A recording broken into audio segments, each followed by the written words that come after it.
এই ধরুন একই ছবিতে বিভিন্ন ব্যাকগ্রাউন্ড বা বিভিন্ন লোকেশন অথবা বিভিন্ন দামি দামি পোশাক চেঞ্জ করে আমরা একই ছবি বিভিন্ন রূপে আপলোড করতে পারতাম, যাতে করে মানুষ বুঝতেই পারত। এমনকি ছবিতে বিভিন্ন অবজেক্ট অ্যাড করা এবং রিমুভ করা ইত্যাদি এরকম বিষয় আজকে এই ভিডিওতে দেখানোর চেষ্টা করব। প্রথমে আমাদের চলে যেতে হবে গুগল ক্রোম ব্রাউজারে যাওয়ার পর এখানে লিখতে হবে অ্যাডোবি ফ্রি ফ্লাই।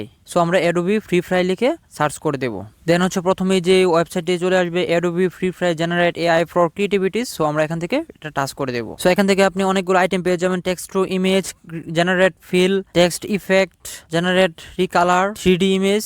সো আজকে আমরা জাস্ট জেনারেট ফিল দিয়ে ছবির খেলা দেখাবো। Create with Firefly press করে দিতে হবে। দেন হচ্ছে এখানে মাস্ট বি আপনার সাইন ইন করা থাকতে হবে। সো যদি সাইন ইন করা না থাকে তাহলে এখান থেকে সাইন ইন করে নিতে হবে, মানে একটি অ্যাকাউন্ট ক্রিয়েট করে নিতে হবে, সেটা গুগল অ্যাকাউন্ট দিয়ে। সো এখানে কন্টিনিউ উইথ গুগলে প্রেস করে দিলাম। এখান থেকে আমাদের ইচ্ছা মতো যে কোনো একটা জিমেল সিলেক্ট করে দেব। দেন হচ্ছে এখান থেকে কন্টিনিউতে প্রেস করে দেব।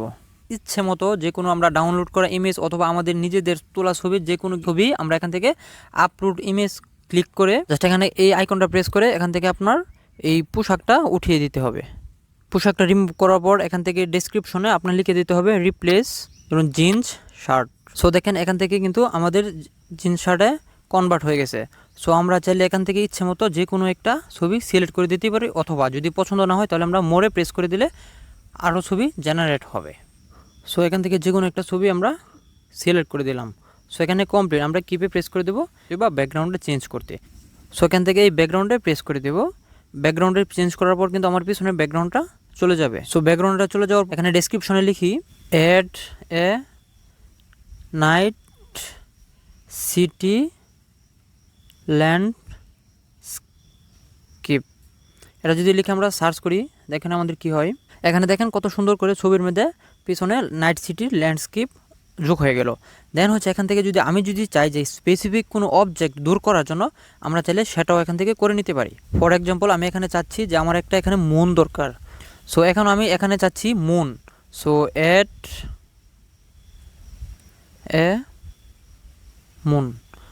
সো এটা যদি আমি এখন জেনারেটে প্রেস করে দিই দেখেন।